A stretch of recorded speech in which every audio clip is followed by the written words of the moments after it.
Hi guys! Today is magluluto tayo ng palapil. Ayan, ito na yung ating mga ingredients.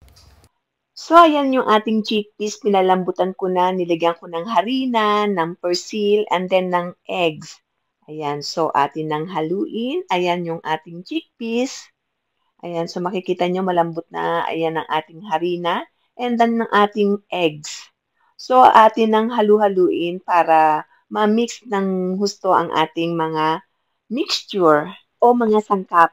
Ayan, ganito yung aking paggawa ng palapil. Ayan, so hinalo-halo kong mabuti. Ayan, nilagyan ko ng cumin. Ayan, pampalasa.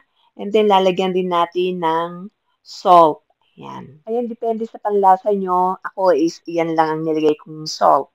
And then, lagyan din natin ng sibuyas and then ng bawang para mas malasa. Ayan, nilagyan ko ng 2 butil na bawang and then yung chinap na mga sibuyas. Ayan, and after is ating imimix ng ating grinder. Ayan. So, hanggang sa madurog na siya at mag-mix ng lahat.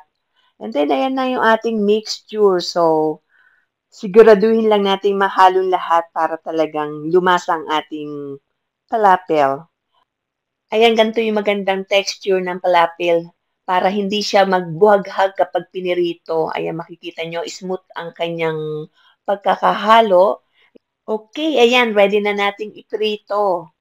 Ayan, mag-init na tayo ng kasirola. Ayan, lagyan natin ng mantika. Siguraduhin lang nating mainit yung kasirola o kawali para hindi manikit yung ating palapil. Ayan, so makikita nyo na talagang kumukulo yung mantika. Kapag nag-brown na, is atin ang baligtarin.